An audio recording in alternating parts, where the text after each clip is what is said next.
अरे चल चल, दम लगा सुदामा, एक पत्थर नहीं टूट पा रहा तेरे से। पगार पूरी नहीं चाहिए क्या? आधी चाहिए? अरे नहीं नहीं, पगार मत काटना मुनीम जी, वरना परिवार की आज की दाल रोटी पर भी आफत हो जाएगी। तोड़ रहा हूं पत्थर।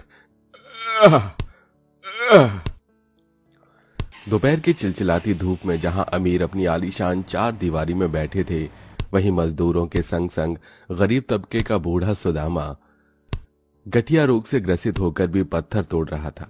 वहीं पतले दुबले कद काठी का दिखने वाला बेटा माधव उस जानलेवा भयंकर गर्मी में भी भट्टे में ईंट पकाकर बनते मकान तक पहुंचाता है। अरे चलो चलो, सब लोग जल्दी जल्दी हाथ चलाओ, आज के आज इस बिल्डिंग का पूरा काम खत्म हो रहा है। अरे ओ माधव, ये क्या 4-4 8-8 ईंट ला रहा है? भर भर कर ला। ला रहा हूं मुनीम जी, वो क्या है ना, आग में से निकालने में हाथ जल रहा है। वाकई माधव के हाथ छाले में लिपटे थे, मगर उसे घर बैठे अपने भूखे परिवार की चिंता लगी थी, जिनके लिए हर हाल में उसे रोटी कमानी थी। देखते देखते सूरज डूब जाता है। तभी मुनीम गरीब मजदूरों को देखाकर नोट झाड़ता हुआ बोला, ए चलो चलो, हो गया काम पूरा, अब सबके सब लाइन में लग जाओ, दिहाड़ी बांटने का टाइम हो गया है। ये ले पप्पू, तेरा 200 रुपया, ये रामा तेरा 150, और ये तुम दोनों बाप बेटे की दिहाड़ी 400 रुपया। बहुत बहुत शुक्रिया मुनीम जी। तभी बूढ़ा सुदामा लाचारी के भाव से बोला, मुनीम जी, हाथ जोड़कर आपसे एक विनती है, हमारे लायक कहीं और काम हो तो बताना। अरे फिलहाल अभी तो ये बिल्डिंग तैयार हो गई, अगर काम आएगा तो बता दूंगा भाई। गर्मी के मौसम में कहाँ उतना काम मिलता है, पहले जितना काम तो रह भी नहीं गया, आबादी इतनी बढ़ रही है, अब क्या किया जा सकता है। थकित श्रमित शरीर लिए वो सड़क पर से चलने लगते हैं, जहां लाइनों में कई गरीब परिवार थे। किसी ने तिरपाल तो किसी ने टेंट डालकर अपना छोटा ठिकाना बनाया था। देश में कितनी गरीबी हो गई है पिताजी, ऐसी धधकती गर्मी में ये लोग कैसे टेंट में रह रहे हैं। अरे क्या किया जा सकता है बेटा, सबकी जिंदगी एक समान थोड़ी ना है। कुछ दूर पर घर आ जाता है, जिस पर टीन की छत थी, जिसमें सास नंद, गर्भवती बहू और एक बच्चा गर्मी में बेहाल थे। अजी आ गए आप दोनों? जी भाग्यवान, आज बड़ी गर्मी है, बहू जरा पानी पिला दे। जी बाबूजी, लाती हूँ।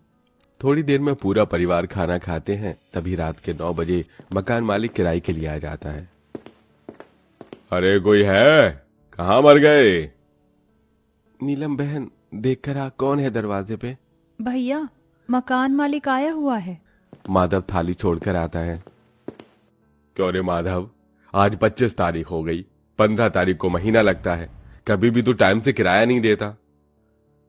दे दूंगा मालिक, आपका किराया कहीं के लेकर थोड़े ना भागे जा रहा हूं। अरे ऐसे कैसे भाग जाएगा, चिल्लड़ पंडित नाम है मेरा, पाताल में से भी ढूंढ निकालूंगा। देखिए, आस पड़ोस वालों के सामने हमारी इज्जत मत उछालिए, 1-2 दिन मुझे दे दीजिए, मैं दे दूंगा किराया। मकान मालिक के जाते ही जान की चिंता के भाव से बोली, 2 दिन में किराया कहाँ से दे पाएगा बेटा, थोड़ी और मोहलत ले लेता। तुझको पता है ना ये चिल्लर पंडित टाइम का कितना पक्का है, 2 दिन बाद आ धमकेगा और घर से बेघर कर देगा हम सबको। बेघर होने की नौबत का सोचकर घर के मुखिया सुदामा के चेहरे पर लकीर आ जाती है। परिवार में से किसी को भी नींद नहीं आती। अजी आप सोए नहीं अब तक, जाग रहे हैं? अरे नींद नहीं आ रही भाग्यवान, सारी जिंदगी तो किराए के घर में गुजर गई, न जाने कितने अमीरों की बिल्डिंग बनाई, मगर खुद का एक घर नहीं बना पाए। इसी बेबसी में बूढ़ा सुदामा फूट फूट कर रोता है। अगले दिन दोनों काम के लिए भटकते हैं। 2 दिन निकल जाते हैं और मकान मालिक उनके घर में घुसकर सामान उठा उठाकर फेंकने लगता है। देखने वाले लोगों की भीड़ लग जाती है। बुआ दादी, ये हमारा सामान क्यों फेंक रहे हैं, इन्हें भगाओ हमारी गर्मी से। हे छुटकी, ज्यादा बोली ना तो उठा के पटक दूंगा, समझी? मालिक, हाथ जोड़कर विनती कर रहा हूँ, हमें बेघर मत कीजिए, इतने सालों से यहाँ रह रहे हैं, इस गर्मी में परिवार को लेके हम कहाँ भटकेंगे। मेरी बहू भी पेट से है मालिक। हाँ तो मैंने थोड़ी ना किया है, खाने को होता नहीं है और बच्चे पैदा करते हैं। अरे चलो दफा हो यहां से। पूरा बेघर परिवार गर्मी के उस कहर में कंगालों की तरह सड़कों पर भटकते हैं। सबकी आंखों से आंसू बहे जा रहे थे। भगवान भी बड़ा निर्दयी है। भूख, गरीबी और बेघर होना सिर्फ गरीबों के हिस्से में ही लिखा है। भूखे प्यासे धूप में चलते फिरते बेघर परिवार में सबसे बड़ी पीड़ा में बहू थी, जो कोख में औलाद समेटे हुए थी। माँ जी, ओह क्या हुआ भाभी? माँ देखो ना। हे भगवान, इसकी तो नस तन गई है। जा रे भगवान, इतना हरजाई क्यों है तू? बेटा कुछ कर। माधव कुसुम को गोद में उठाता है और पूरा परिवार पेड़ पौधे और छांव देखकर एक पार्क में आते हैं। मगर तभी गेट पर बैठा एक मुच्छड़ सा गार्ड गरज कर बोला, हे हे हे, ऐसे भूखे नंगे की तरह कहां घुसे चले आ रहे हो? चल चलो भागो यहाँ से। बेटा हम पर थोड़ा तरस खाओ, हम बेघर हैं, गर्मी का मौसम है, थोड़ी देर छाया चाहिए। लेकिन ये सोसाइटी का पार्क है, ये लोग गरीबों से चिढ़ते हैं, मैं मदद नहीं कर सकता कोई भी। अंकल अंकल हमें अंदर आने दो प्लीज प्लीज। मेरी मम्मी के पेट में बाबू है, उनको हुई हुई हो रही है। मैं हाथ जोड़ती हूँ, पैर पड़ती हूँ। मासूम सी रूही मिन्नतें मांगते हुए फूट फूट कर रोने लगी, जिसे देखकर सबका दिल फट गया। लेकिन गार्ड का दिल नहीं पसीजा, क्योंकि यहाँ हर कोई पहले अपना देखते हैं। सब आंख में आंसू लिए आगे चलते हैं, मगर उनका गरीबी भरा भेष देखकर हर जगह से लोग उन्हें भगा देते। किसी तरह फुटपाथ पर ठहर कर वो रात बिताते हैं। अरे आज तो रात यही काटनी पड़ेगी, मेरे पैर फूल गए हैं। पर ये जमीन तो आग के जैसे तप रही है जी। किसी तरह हाथ पैर सिकोड़कर बेघर परिवार सो जाता है, लेकिन घर तो घर होता है। सवेरे सूरज की किरण फूटते ही एक पुलिस वाला बुलेट पर सवार आता है। अरे ये देखो, ये गरीब लुच्चे लोग कैसे सड़क पर मौज काट रहे हैं, अभी इनकी नींद हराम करता हूँ। ये कहते हुए निर्दयी पुलिस वाला सबको लाठी मारकर उठाता है। ए चलो चलो उठ जाओ, वरना बजाऊंगा एक लाठी और। वाह, अरे ओ दरोगा बाबू, तुम लोगों की लाठी हम जैसे गरीब बेघर लाचार लोगों पर ही चलती है, कहीं अमीरों पर क्यों नहीं आजमाते हो ये डंडा?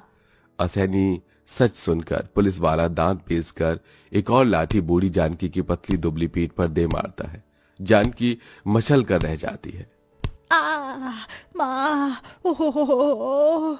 क्यों बुढ़िया, अब लेगी पुलिस वाले से पंगा? हाँ बोल बोल। याद रखना दरोगा, भगवान की लाठी में आवाज नहीं होती।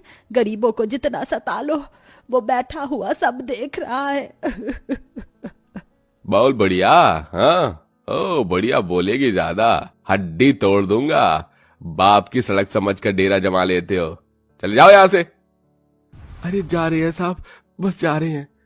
एक बार फिर पूरा परिवार तपती धूप में सफर तय करता है, जहां वे लोग एक बड़े कचरे के कंपाउंड में पहुंच जाते हैं, जहां टेंट ही टेंट के घर बने थे, जिसमें गरीब परिवार बसे हुए थे। अरे वाह दादाजी दादी, ये कैसे घर है? इसे टेंट घर कहते हैं रूही। तभी बहू गर्मी से बदहाल सास ससुर के हताश मुरझाए चेहरे को देखती है। माँ जी क्यों ना हम लोग भी ऐसे ही टेंट घर बना लें, गर्मी का मौसम है, सड़क पे कब तक बेसहारा भटकेंगे। मगर बहू टेंट कहाँ से आएगा, हाथ में पैसा कौड़ी भी नहीं है। बहू सबको मशवरा देती है। पूरा परिवार कड़ी धूप में कचरा बीनते हैं, जिसे बेचकर उन्हें टेंट खरीदने लायक पैसे मिल जाते हैं। दोनों पति पत्नी कुछ ही देर में टेंट वाला घर बनाकर तैयार कर लेते हैं। पूरा परिवार तंबू के अंदर आता है। भगवान का शुक्र है सर पर छत तो आई। पर दादी ये टेंट वाला घर तो कितना छोटा है। हाँ लाडो, मगर इस दुनिया में ऐसे भी बहुत लोग हैं जिनके सर पर छत नहीं है। कम से कम इस टेंट घर में धूप तो नहीं लग रही। सबके पैरों में छाले पड़ चुके थे। कुसुम जुगाड़ लगा के 4 ईंट का चूल्हा बनाकर गर्म पानी करके सबकी सिकाई करती है। लेकिन एक विडंबना अभी भी थी, वो भी थी शौचालय की। सुनो जी, घर तो बन गया, मगर इतनी गर्मी में शौचालय के लिए कहाँ जाएंगे? आपको पता है मेरा 8वां महीना चल रहा है, बार बार बाथरूम जाने की जरूरत पड़ती है। तुम चिंता मत करो कुसुम, मैं आज ही शौचालय बना दूंगा। माधव पास में ही गहराई तक जमीन खोदकर एक सुलभ शौचालय बनाता है और चारों तरफ टेंट लगा देता है, जिससे कि अब ये दुविधा भी दूर हो जाती है। हालांकि टेंट घर में उमस तो थी, लेकिन सबको सुकून था कि सिर पर छत है। अगले दिन से माधव काम पर जाने लगता है, जिसे अब उसके घर का दाना पानी भी चलने लगता है। लेकिन ये गर्मी का मौसम हर साल न जाने कितने ही गरीब परिवारों को घर से बेघर कर देता है।